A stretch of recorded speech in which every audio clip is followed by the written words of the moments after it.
A neurociência explica cientificamente o cabeça feita. Quer ver a pergunta? Por que mesmo com tantas provas contra o Lula e tantos outros petistas, essa gente não cai na real?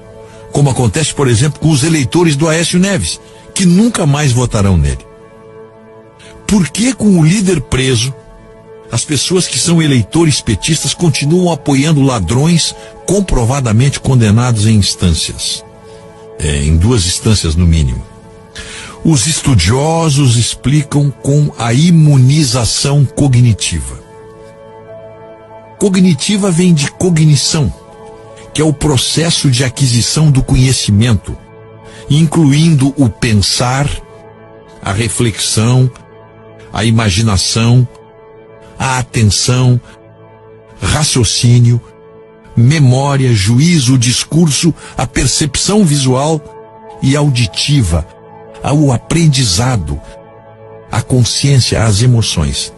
Envolve os processos mentais que influenciam o comportamento de cada indivíduo.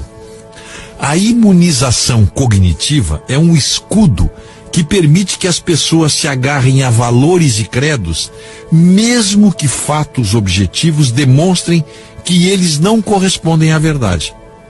A pessoa cognitivamente imunizada está no terreno da fé, que dispensa o raciocínio lógico.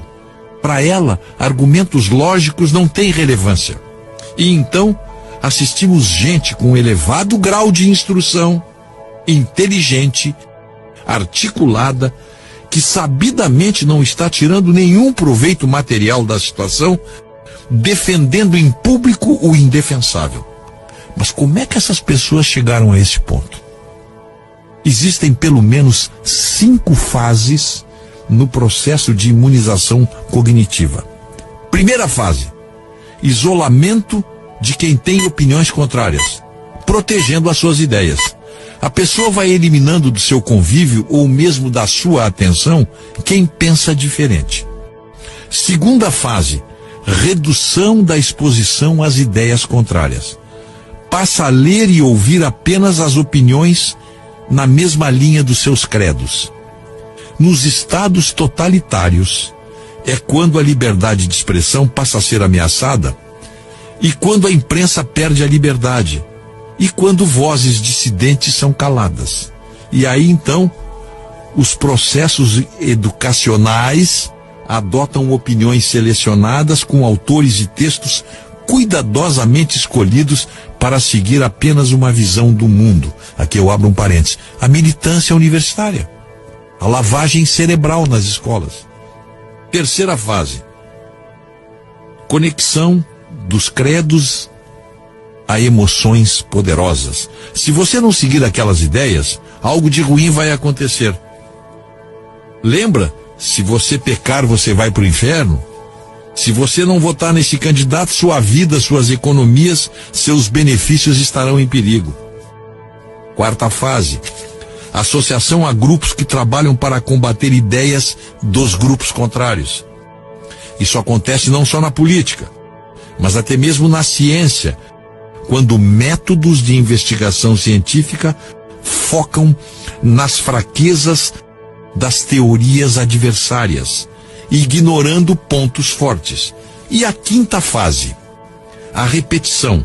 Repetição, repetição, repetição.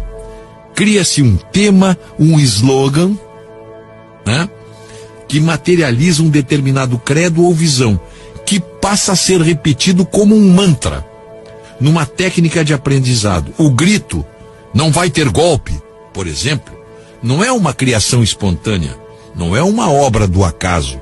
É pensado, calculado, assim como é golpe, é golpe, é golpe. Assim como ditadura, ditadura, ditadura.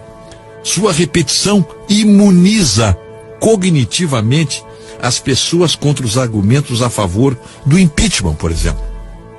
Os especialistas em psicologia das massas sabem que nossas mentes evoluíram muito mais para proteger nossos créditos do que para avaliar o que é verdade e o que é mentira. E os especialistas em comunicação constroem retóricas fantásticas, com a intenção de desviar o tema principal e, especialmente, imunizar cognitivamente os soldados da causa. E aí, meu amigo, não adianta mostrar o vídeo, mostrar o recibo, o cheque, o testemunho do caseiro, a ordem da transportadora, o grampo telefônico.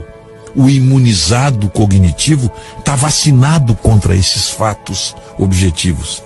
E, naturalmente, esse torpor cognitivo não se restringe ao campo político, social, econômico ou religioso. Ele perpassa todas as áreas da vida humana e faz, por exemplo, que uma pessoa acredite, mesmo contra a razão, que o Brasil é o melhor lugar do mundo, que o lulismo erradicou a pobreza, que o capitalismo é responsável por todos os males do mundo, que Cuba é um modelo de país e por aí vai. Se você conhece alguém que está entorpecido, incapaz de admitir o óbvio, provavelmente alguém está lhe ministrando fartas doses de imunizante cognitivo. E ele não se apercebe. Resumo da ópera: somos uma sociedade doente por causa disso aí.